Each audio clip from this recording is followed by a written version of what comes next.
Welcome and thank you for joining us this morning, and thank you for your interest in the funding opportunity that we have available. We are all representatives from the Team Upscaling and Sustainability Center, and this is a technical assistance office hours for folks who might be interested in learning a little bit more about the application itself. So in today's session, we're going to do a couple things. I'll start just by introducing everybody who's going to be kind of presenting as part of our webinar this morning. There's really two main components of what we are going to review. First, we have representatives from Relevant Healthcare here to give an overview of the work that they will be doing and the implementation dashboard that they will be putting together. And then we will be going through all the components of the application, just to run through that in the form that practices will submit on, which is through REDCap. After that, we will wrap up with a few next steps. Please feel free as we go through today to put in any questions that you might have. We've got folks here who are reviewing the chat. We will try to answer those in real time if we have time to do that here.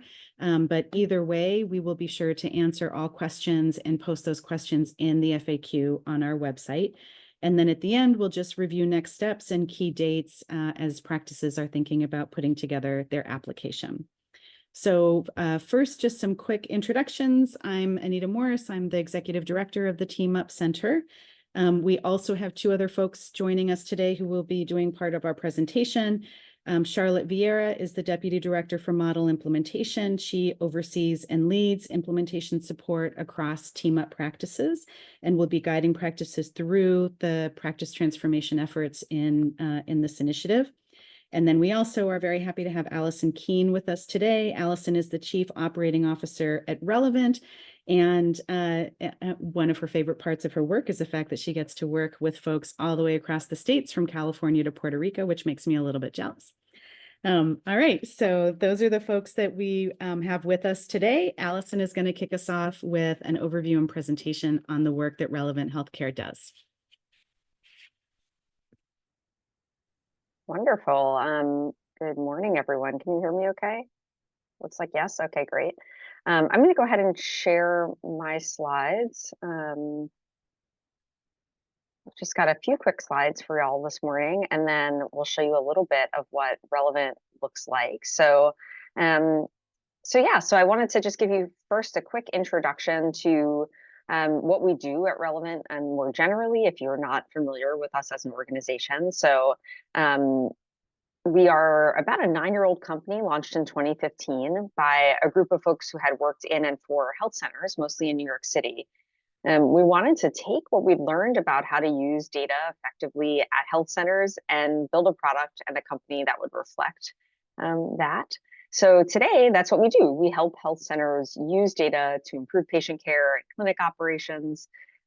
What that kind of means in plain English is that we pull data often mostly from your electronic health record, sometimes also other sources into a data warehouse, clean it up, and then turn it into action with dashboards, reports, and clinical tools. And we'll talk a little bit more about how we're doing that with Team Up today. Today, just to give you a sense, we work with about 85 health centers around the country, as well as a handful of health center controlled networks and primary care associations and other groups. And health centers do remain our only focus. So we really are kind of committed to community health. It's our mission, what we're here to do. And I hope that kind of that focus comes through in the kind of the software and also the team that you would work with. Speaking of the team, this picture on the screen is actually just a fun little pic of someone on our team building kind of a session around learning about our data pipeline for more technical people at a group of health centers out in Northern California last year. So we love doing things like this where we get to help share knowledge and kind of help health centers better understand how they can leverage the data that they have, since there's increasingly quite a lot of it. I mentioned a minute ago that we are a health center data platform. What does that actually mean? Well, here's a quick look at what we mean just in the context of one quality measure quality measures is just a piece of what we do, but obviously would be a part of what we would be doing with the team up group. So I'll dive into this in a live view in a few minutes, but just wanted to give you a sense of what we mean when we say that we are a health center data platform. We are also health center data people. So most of our organization includes people who came from different health centers around the country and had roles in those health centers like director of analytics or lead data analysts, VP of quality improvement, folks leading EHR teams. So that's kind of what we live and breathe and hope to bring to our collaboration with health centers. That team and our team at Relevant provides not only kind of the software that you'll see in a second and also that I showed you a moment ago, but also help in figuring out how to leverage your data to do the kind of population health things that you might want to do, like, for example, integrating pediatric behavioral health into your practice. We also provide day-to-day analytics support. So our team is there to help with things like on this project, building the queries and helping to map the EHR data that you'll need to be able to power some of the different dashboards that we'll be building with you.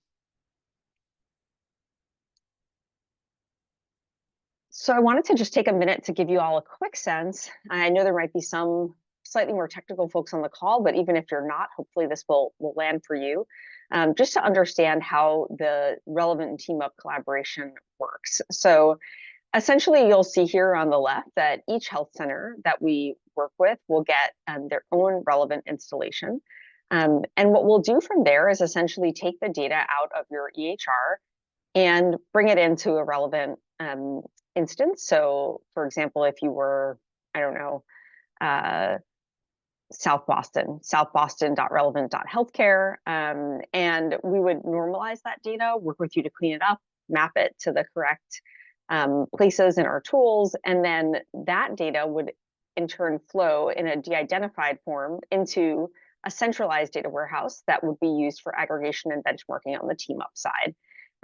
So as you can see, that means that each health center would have the opportunity to sort of drill down into their own data and see what's behind each one of those measures, but then also to go to the team up instance and be able to see kind of how they compare, and then also work with the team up team and your collaborators in the cohort to really understand how you can improve on some of the measures that you're most interested in.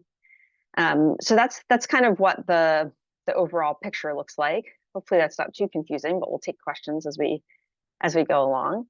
And what that actually means for you from an implementation perspective is that we'll go through a process that starts with simple data connection or installation. So Relevant is an EHR agnostic tool. We work with all of the leading EHRs that work with community health centers. We'll set up a connection to your EHR using a lightweight data connector. After that, we'll go through a period of mapping and validation with you on the key pieces of data we'll need to power those dashboards. And through that, we'll also do some training. So to help you understand how to use the Relevant tools that you have access to, both in your own health center specific instance of Relevant, and then also in the team up instance. Once your data is connected, the cool thing is, because that connection will pull in data on a periodic basis, you'll have ongoing access to that useful reporting. So like I said before, like the drill downs and PHI access in your health center instance, and then more aggregated data benchmarked against other cohort members in the team up instance. So there's a bit of work upfront, of course, to do that. We'll kind of hold your hand through that. And then once that's connected, hopefully it'll mostly just be the fun part. Great. So that is the quick introduction to Relevant, what we do, and then also a little bit of how we'll be working with the team up health centers. I did want to also just very quickly give you a little look into what that looks like on the Relevant app. And so I'm going to go ahead and just log in to Relevant. This is basically the landing screen that you'll see when you log into Relevant.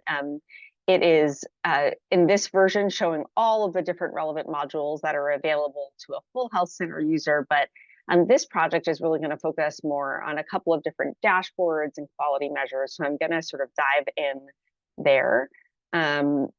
As you can see, by the way, this is a web-based platform. So I'm at our demo instance right now, but you would go to the instance for your health center or to teamup.relevant.healthcare. So very easy to access.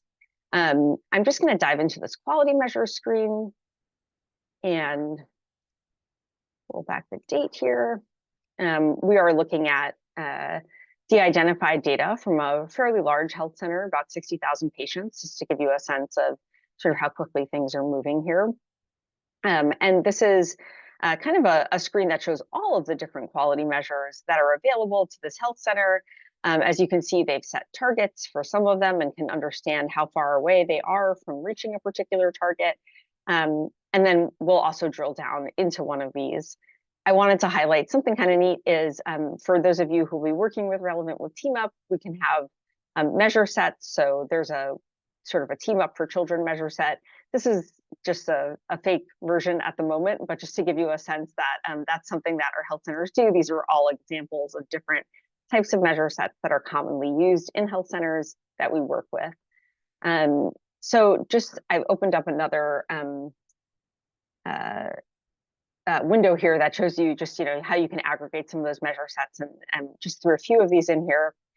Just to dive into one measure, just pick the very basic kind of behavioral health measure here, obviously not just for children, but to give you a sense of what this page would look like. Essentially, it shows you your compliance for this measure up here in the upper left.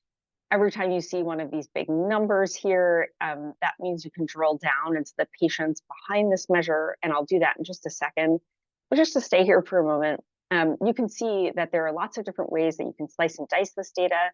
In this particular situation, the health center whose data sits behind this has quite a few different locations for their health center, and so they can do things like compare locations.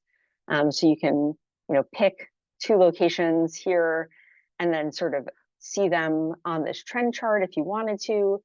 It'll also drill down into looking at the specific compliance. You can see this number got a lot smaller because it's only the patients seen at that location. You can drill down into particular provider. And one of the things that I think is really neat also is you can look at particular populations. So for example, if you want to kind of set up a population for patients who are pre-diabetic or patients who have particular health-related social needs, for example, experiencing homelessness or other things, you can set up those populations here and look at your results based on that. You can also do real basic stuff, just like looking at age groups if you wanted to. So if you wanted to look at the real little kids versus slightly older, or you want to look at race, gender, for example, you can look at these things too. So that's pretty neat, and kind of gives you the opportunity to really, sorry, I'm still compared here by location, but I'll switch over to gender for a sec. Gives you the opportunity to really look at how you're doing and understand the degree to which the different interventions that you might be working on are having the intended effect. The last thing I'll show you really quickly is that on these pages, you can also, as I mentioned, drill down into the specific patients that are behind the numerator and the denominator in a particular compliance measure that you have here. So I'm just going to drill into the numerator in this particular case, and the system's taken a second to work here, but it'll give us a list of patients. This is a pretty large number that I have drilled in here, so it might take a sec. But it'll give us a list of patients that are included in the numerator here, and will show us basically why they're in the numerator, or if they're not in the numerator, as you can see here, why not. Let me see, I don't know why that's, just a second here, figure out why that's, I'll just filter down for a second. We get a slightly smaller number. It shouldn't be doing that, but again,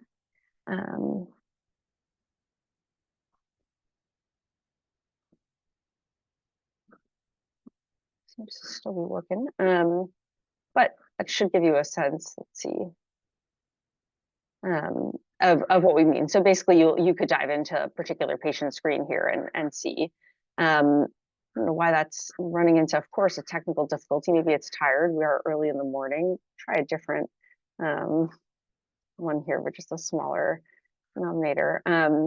But yeah, that's here we go. So just to give you a sense, I'm looking at adolescent immunizations now, but you can dive into, like I said, the patients who are in the numerator, in the denominator, excluded, and really understand why it is that they're not included there. You can see also there are things like if you set up particular risk scores, you can see those here.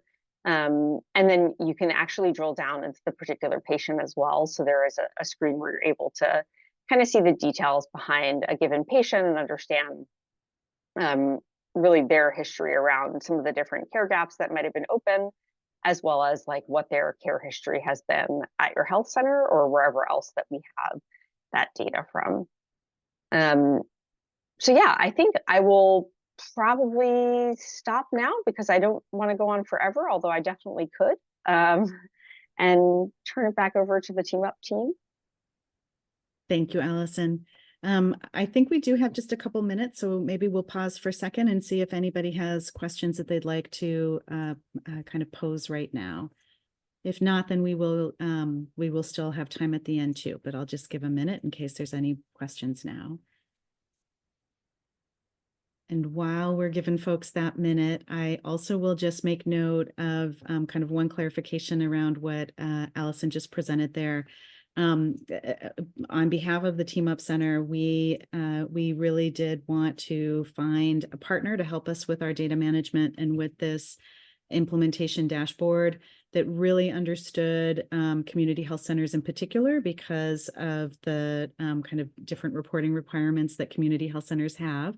But just to make sure that this is clear for everybody, including folks who might be joining us today that do not happen to be community health centers, Relevant will be working with all practices that are selected to participate. So I think we wanted to make sure that we were partnering with an organization that understood health centers in particular, but Relevant most definitely through that experience has the capacity and experience to support all practices, including non-health center practices. So just wanted to make that quick clarification.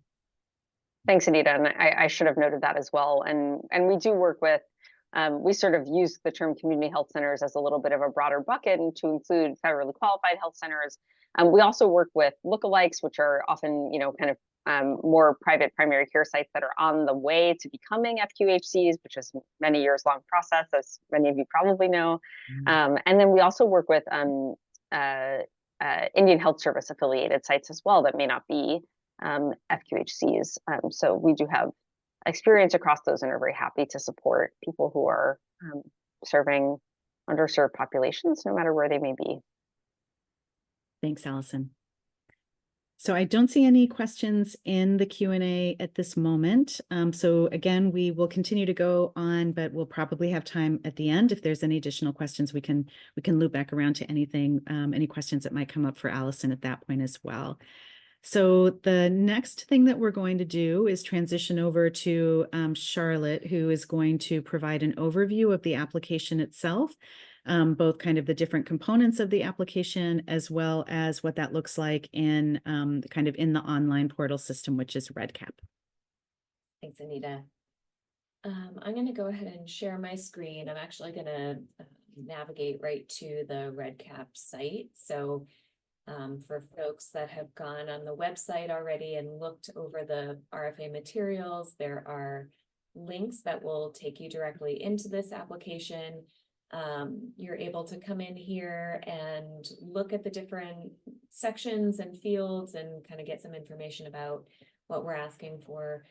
You can start an application and save it. We've also just recently added a template onto the RFA page of our website for sites that want to be able to start drafting responses to the different questions in a Word document and sort of use that as a tool to collaborate across their teams and then have the responses already drafted and ready to populate into this at the point that they're ready to apply. So that is now available as well. It's listed as the practice application template on the page. So wanted to make that note for folks that have started to take a look and just thinking about how to go about this application. So I'm just going to walk through the different sections in this application to give a general orientation.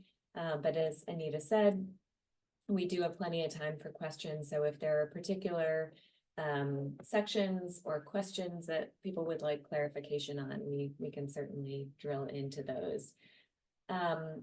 Before I go through the different sections, I do want to just call out this note about terminology that we included at the start. So, you know, we understand that there's a lot of complexity in how different organizations are categorized and sit within broader systems.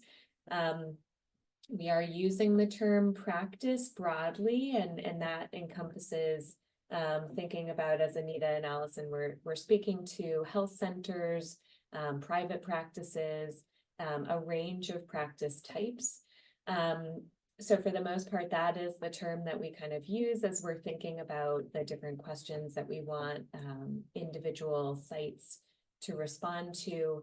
Although you will see that some of the sections or questions are also framed in terms of the organization, and that is really intended to just acknowledge that if there's for instance, a pediatric department that sits within a larger hospital, when we use the term organization, we really do want to gather data at the highest level of that organization where maybe the pediatric department sits. So just trying to make some distinctions, but also happy if there's a site that wants some clarification, we can certainly talk further. So as we go through the different sections, the first section is really just gathering some basic information about that largest level of the organization. So some general information about name. We are interested to know the type of organization. And so you have some options here. You can also specify if these don't feel like a fit. We are looking to target practices that operate either a pediatrics or family medicine primary care model. And so just looking to get a sense of what is true for your practice. And also just to acknowledge that we've worked with many practices that, you know, maybe it's a health center that provides both pediatric care and family medicine care. So if that is true, you can indicate that. Typically, we will have, in those instances, we will work most closely maybe with the pediatrics department, but then also still find ways to support family medicine. But whatever is true for your practice, we would encourage you to represent those details. And again, we can talk if it would be helpful to kind of drill into that in terms of how to approach these questions. We are looking for some information about Mass Health ACO affiliations, where your practice is currently situated in the tier level designations within the Mass Health primary care subcap. And then if your organization has any affiliation with a hospital and what that affiliation looks like. And then we're asking for a primary contact person, just in case there are questions about the application, or certainly at the point at which time we want to do some follow-up with the practice in next steps. Section 2 of the application is really trying to get a sense of your patient population, in particular your pediatric patients. So there is a question here at the start that we are interested in understanding your total patient population at the organization level. So again, if you are a health center, you may be serving a range of patients. And so it's helpful to get some context around how big that patient population is. And then the rest of these questions really do drill down into your pediatric patients in particular. So looking to understand just the range in terms of ages of those pediatric patients, the payer mix, so different types of insurances that you primarily take, and then in addition to that payer mix, just the most common commercial payers, and then primary languages spoken other than English by patients in your practice. So sections 3 to 5 are really aimed at understanding kind of how your practice currently operates in terms of care that's provided to your pediatric population. There really is no right or wrong answer to these questions, and so this is just speaking to the note that you'll see here. If you joined us for either of the informational webinars, you would have heard from practices that kind of span a range of experiences. So some that had no existing behavioral health services at the time at which we got started with them, and then others who already had some level of integrated behavioral health care happening within their pediatric clinic. And so again, really no one starting place. So wanted to just acknowledge that this is the information gathered in these 3 sections is really to help us just understand where you are in this moment and help us think about how best to support the different practices that might be interested in the opportunity. So section 3 is looking to get a sense of the different developmental and behavioral health needs of your pediatric population, and then also the services that are currently available to these patients. We would love to get a sense of just the most commonly presenting diagnoses or concerns for your population, the most common social and behavioral health risk factors that you see. We do ask a question about whether developmental and/or behavioral health services are currently available in your organization. This question does have some branching logic to it. So if you select yes, we ask you to describe a little bit more about what those services currently entail. So for instance, if you have an outpatient behavioral health department, in addition to pediatrics or family med primary care, we would love for you to note that. If you have some clinicians already integrated into your primary care, whatever the case may be, it's a place to provide a little bit more information. And then also speak to the range of professionals who provide those services.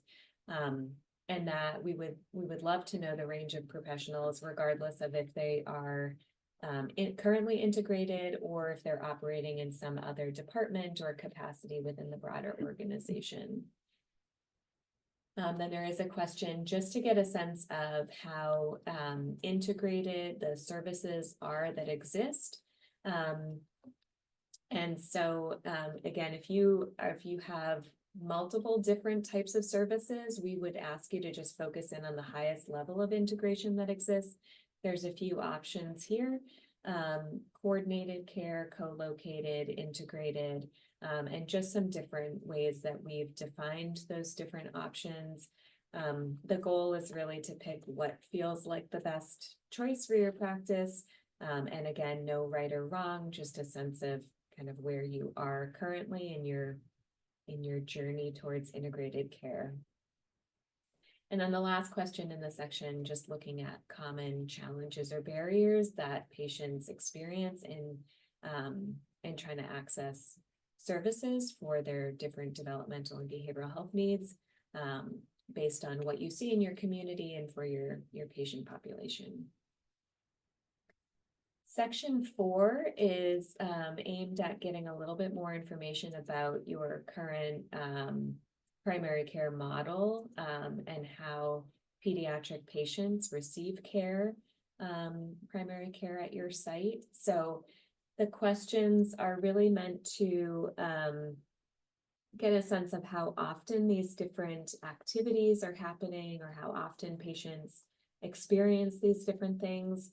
We have aligned these items or questions with different components of the team up model. Again, just to understand, how much of the model component sites might already be doing in some way, shape, or form. And so it gives you just a place to kind of indicate how often these things happen in your site. There's a section here that really is aimed to understand your current screening protocol for well child visits. So the annual screeners that happen for, in particular for behavioral health and developmental needs within your population, and at what time points in the periodicity schedule those different screeners are administered. And then section 5 looks at basically the infrastructure within your practice to support all of this. So the first table is really looking at, in your primary care practice, what staffing looks like. So asking both about number of individuals in each of these roles, and then also total FTE. We know that oftentimes some of these individuals are working in a part-time capacity, so give us a general sense of what that staffing looks like across a range of roles.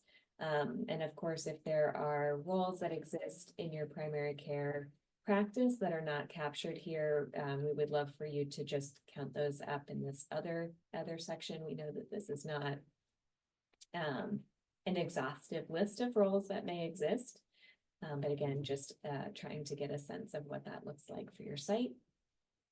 We have a couple more questions that use a frequency scale here to understand just current practice. And these are really sort of operationally derived, things like sharing of the EMR across different roles, and current practice around eliciting patient family feedback. The final area in this section 5 just asks about the EMR system. We spoke to this in the informational webinars. We've gotten some questions about this. One of the eligibility criteria is around ensuring that practices don't have significant changes or upgrades happening in their EMR system over the next 36 months. And that really is to make sure that one, we know that any upgrades in EMR systems are a big undertaking. We want to make sure that that's not going to interfere with an engagement that we might make with a practice. And then also, as you heard Allison speak to, all of the work that goes into building out the relevant dashboard and the availability of data. We want to make sure that that is stable over the period of time that we're working with sites. And so if you do have a change planned, there is an opportunity for you to describe that. And this is an instance where, again, we can answer questions. We can kind of take this on a case-by-case basis. So, you know, if you have something happening and you want to ask about it in advance of submitting an application, we can certainly talk one-on-one about that. If you want to provide a little bit of context around an upgrade that is planned, that will be helpful for us in just doing some follow-up with you as well. And we are interested in just understanding the system that you currently use. Similar to Relevant, we are EMR system agnostic, but it is helpful in just getting a sense of the different EMRs that practices will engage with. Moving on to section 6, this is a place where sites really have an opportunity to talk about how this funding opportunity or this initiative aligns with their goals as a practice, as an organization. And so there's a series of open-ended questions and some prompts to respond on in terms of how your practice is currently well positioned, what your different priorities are, both within the organization and at the ACO level.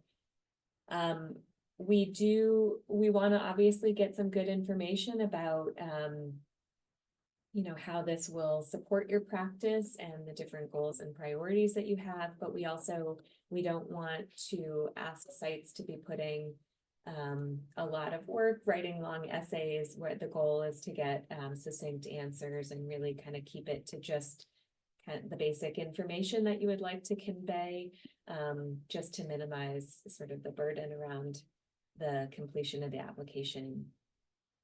We're also interested in just understanding any barriers that you might anticipate, and again, not in a way that it would be disqualifying, but just to get a sense of how we can make sure that we're really supporting sites and how we put this opportunity together.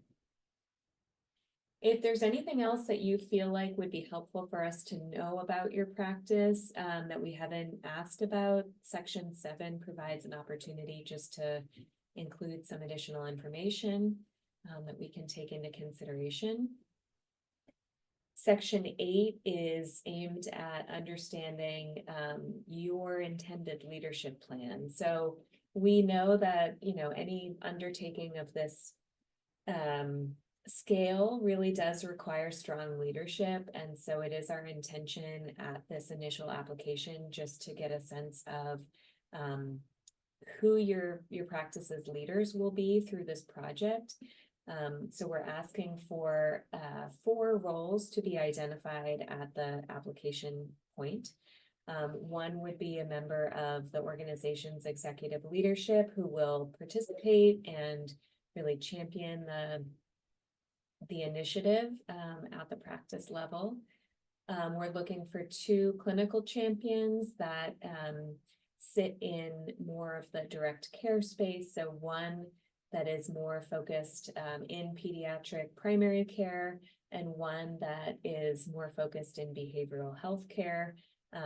These can be a range of individuals, but someone who does have some leadership authority within the team, who can lead the activities at the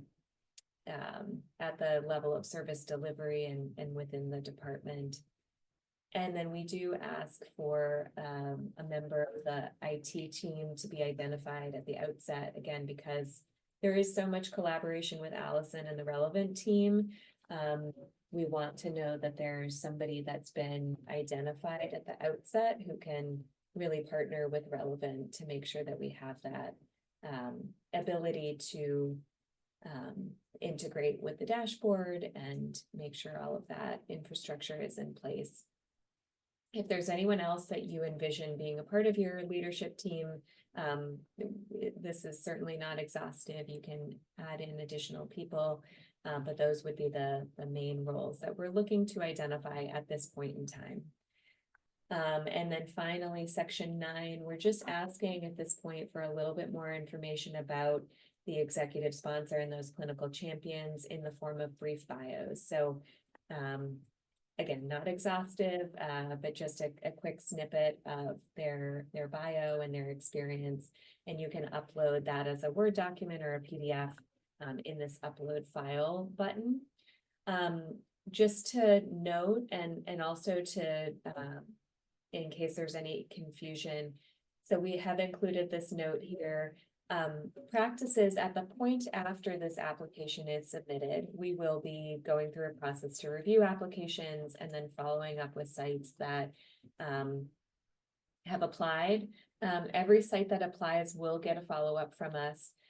From sites that you know we would like to move forward with, we will have a deeper process around an interview and some additional data gathering. And so just to note that we will be asking for some additional documentation as part of that process. So that is not something that you would need to upload at this point in time, but just want to make sites aware that that would be something that we would ask for down the road.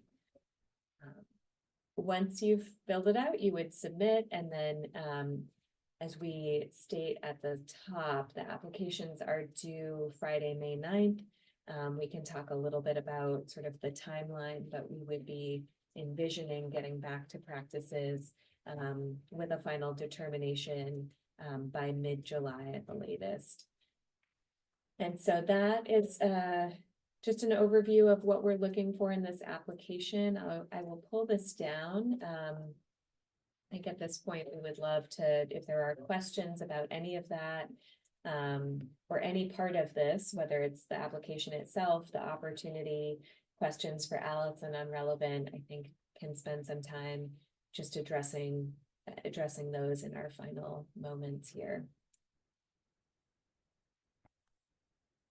So we have one individual, and are we able to take Anne off mute to?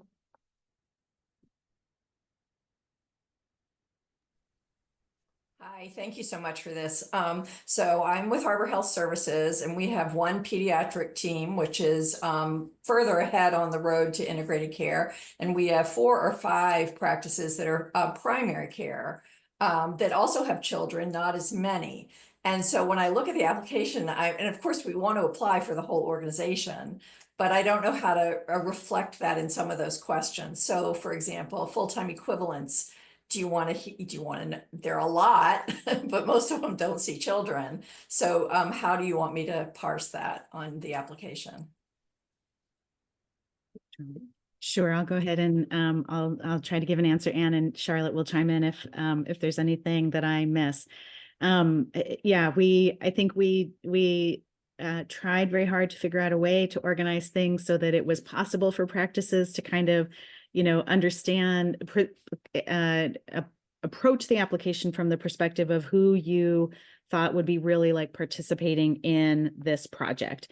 And we knew from the moment we did it that it wouldn't fit for everybody. And this is a perfect example. So I think what I would say is, and again, we are happy to kind of, if it would be helpful at all to go over this on a more individual basis, we are very happy to do that. And that offer is an invitation that's available to everybody. But just to try to give a global response, I think what I would recommend is that you first kind of make a decision about who you think will be participating in this. And so if it's just one team, I would focus on that team.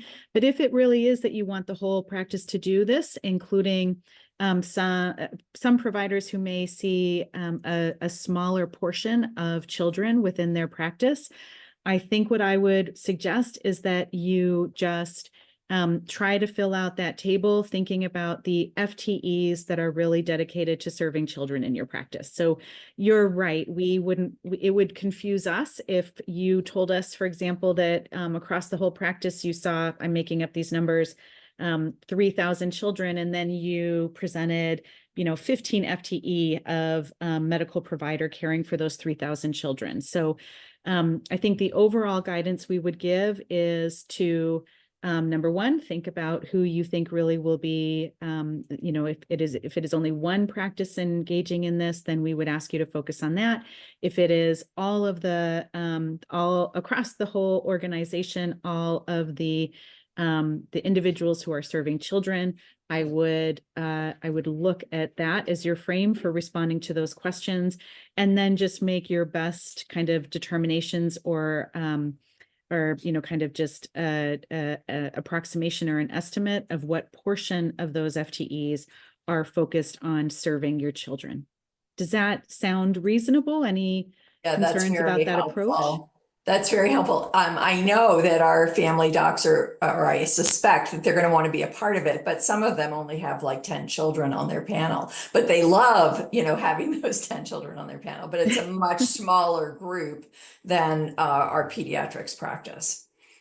And again, I want to acknowledge the fact that the application does request a variety of different information. I think from our perspective, even though it may not seem as obvious from on the receiver end, we did try to kind of put it together in a way that would be a little bit easier just for practices to quickly answer, rather than kind of doing a lot of narrative writing for purposes of applying for this opportunity.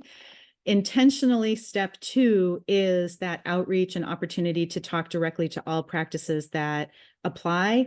So that is another opportunity for us to really tease out, how this would work at your practice, how you're envisioning it working, and kind of make sure that we're hitting the right balance around focusing where you want to focus around, perhaps in this instance, the individuals, the teams that are working most directly with children, and not inadvertently exclude other individuals who are caring for children who you would like to include. I think our goal is really just to work with practices to optimize what you are going to be able to achieve through this offering. So we are always going to try to err on the side of including individuals in your practice who you think will benefit and want to participate.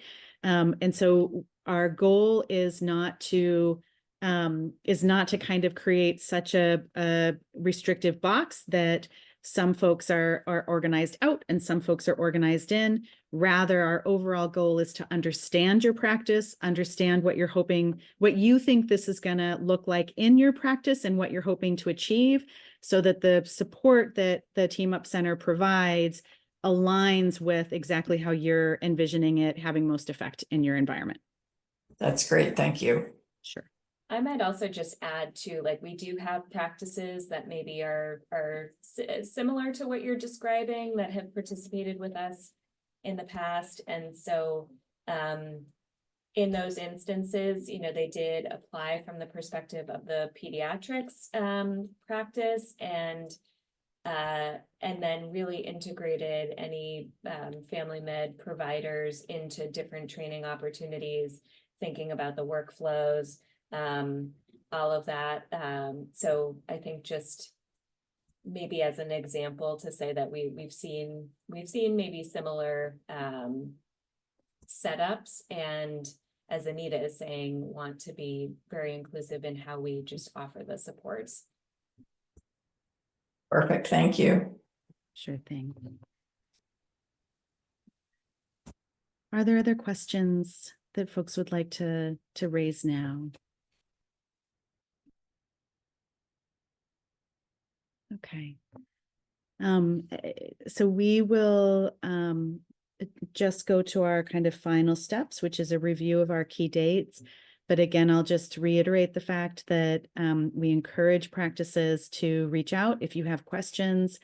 Again, our goal is to get to know your practice and make sure that kind of collectively the practice and the support that we're able to provide is kind of put together in such a way as to really make sure that the practice will be successful in achieving what you'd like to achieve through this initiative.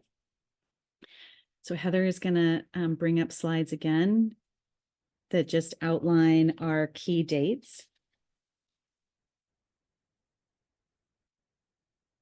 And they'll be here any second.